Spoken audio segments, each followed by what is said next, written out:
कुरडई म्हटलं की चीक काढण्याचं मोठं टेन्शन येतं ना.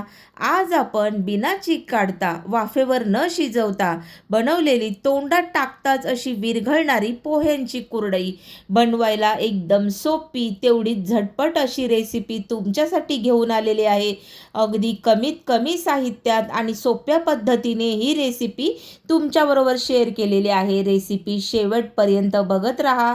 व्हिडिओला एक लाईक करा आणि तुमच्या मित्रपरिवाराबरोबर हा व्हिडिओ शेअर करायला अजिबातच विसरू नका. एक लाईक नक्की करा व्हिडिओला. नमस्कार, दीपालीज मेजवानी या मराठी यूट्यूब चॅनलवर तुमचं खूप खूप खूप मनापासून स्वागत.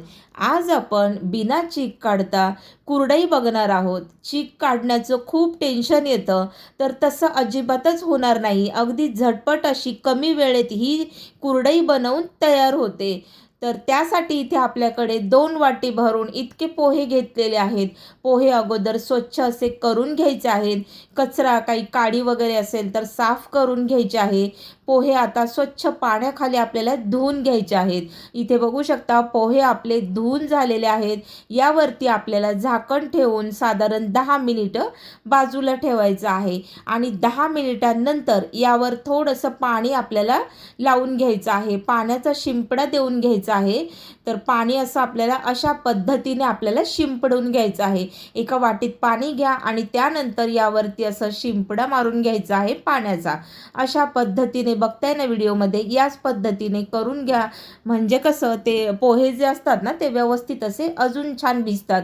तर त्यामुळे आपल्याला ही ट्रिक वापरायची आहे आणि अशा पद्धतीने पाणी शिंपडून मग पुन्हा एकदा यावरती झाकण द्यायचं आहे आणि झाकण देऊन झाल्यावर ना साधारण 5 मिनिटं आपल्याला हे असंच ठेवायचं आहे. 15 मिनिटांनंतर हे व्यवस्थित असं आपले पोहे भिजवून होतात आणि त्यानंतर हे आपल्याला हाताने ना मळून घ्यायचे आहेत. इथे बघू शकता 5 मिनिटं झाली आहेत आणि आता हे जे पोहे आहेत ना ते आपल्याला एका वेगळ्या पद्धतीने चाळून घ्यायचे आहे. ते म्हणजे आपली पुरणाची चाळणी. तर पुरणाची चाळण घ्यायची आणि चाळणीखाली आपल्याला एक कढई ठेवायची आहे. त्यावरती चाळणी ठेवून अशा वाटीने आपल्याला हे जसं आपण पुरण वाटतो ना त्याच पद्धतीने आपल्याला हे वाटून घ्यायचं आहे. पण कसं होतं ना जे पुरण असतं ते पटापट आपलं पडतं आणि पोहे ना यामधून एवढे काही बारीक होत नाहीत. तर आपल्याला अशा पद्धतीने बघू शकता असे एवढे बारीक होतात आणि इतर जे राहिलेले आहेत ना ते सुद्धा संपूर्ण आपल्याला करून घ्यायचे आहेत आणि मग जेवढे होतील ना तेवढे आपण करायचे आहेत. साधारण एवढं असं इतकंच बारीक होतं हे, त्याच्यावरती होत नाही. तर थोडंसं चाळून घ्यायचं म्हणजे कसं पोहे आपले मोडून निघतात आणि हाताने मळून घ्यायला ते सोपं जातं. बघू शकता आता इथे आपले हे पोहे ना पाण्याचा हात देऊन पुन्हा एकदा व्यवस्थित असे मळून घ्यायचे आहेत. एकजीव झाल्यानंतर हे पीठ अशा पद्धतीने करायचं आहे आणि अगदीच पातळसुद्धा नाही झालं पाहिजे. या पद्धतीनेच तुम्ही सुद्धा करून घ्या. आणि याच्यामध्ये आपल्याला पापडखार घालायचा आहे. साधारण पाऊण चमचा इतका पापडखार घातलेला आहे आणि चवीनुसार याच चमच्याने आपल्याला मीठ मोजून घ्यायचं आहे. मीठसुद्धा पाऊण चमचा साधारण इतकं घालायचं आहे आपल्याला. तर मीठ एवढं घातलं ना त्यानंतर हे पुन्हा एकदा एकजीव करायचं आहे. आता आपल्याला याला पाणी वगैरे अजिबात लावायचं नाही. व्यवस्थित असं मळून घ्यायचं आहे. मळून झालेलं आहे पीठ आणि आता आपण जो साचा आहे आपला कुरडई बनवायचा त्याला आतल्या बाजूने ब्रशने आपल्याला तेल लावून घ्यायचं आहे. म्हणजे जे पीठ आहे ना ते सुद्धा चिकटणार नाही या साच्याला. तर लांबलचक असा गोळा मळून घ्यायचा आणि त्यानंतर याला झाकण लावून आपल्याला कुरडया वळून घ्यायच्या आहेत. व्यवस्थित असं झाकण फिरवून लावून घ्यायचं आहे आणि त्यानंतर आपल्याला कुरडई पाडायला घ्यायची आहे. ताटाला सुद्धा तेल लावून घेतलेलं आहे अगोदरच. अशा पद्धतीने आपल्याला कुरडई पाडून घ्यायची आहे आणि मी ना अगदी म्हणजे खूप मोठ्या अशा गावच्यासारख्या वगैरे नाही घालणार. मीडियम साईजच्या छोट्या अशाच कुरडया आपण करून घेणार आहोत आणि फुलल्यानंतर त्या अगदी 4 पट इतक्या फुलतात. त्यामुळे आपल्याला याची साईज ना मीडियम अशीच ठेवून घ्यायची आहे. आता गावी कसं खूप मोठ्या मोठ्या अशा कुरडया बनवल्या जातात, पण मी अशा पद्धतीने छोट्या साईजच्याच बनवून घेणार आहेत. तर या पद्धतीने आपल्याला ताटावरती ह्या करून घ्यायच्या आहेत आणि त्यानंतर प्लास्टिकच्या पेपरवरती आपल्याला ह्या बाहेर सुकत घालायच्या आहेत आणि अशा पद्धतीने करून घ्यायच्या आहेत आणि छोट्या छोट्या साईजच्याच मी करून घेते आहे.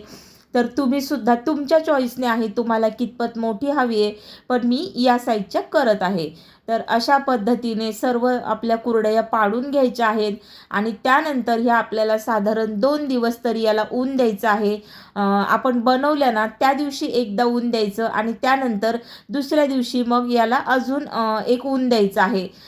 एकूण 2 ऊन याला द्यायचे आहेत. इथे बघू शकता संपूर्ण कुरडया मी या प्लास्टिकच्या पेपरवरती ठेवून घेतलेल्या आहेत आणि इथे बाहेर बसूनच मी ह्या नंतरच्या पाडून घेतलेल्या आहेत.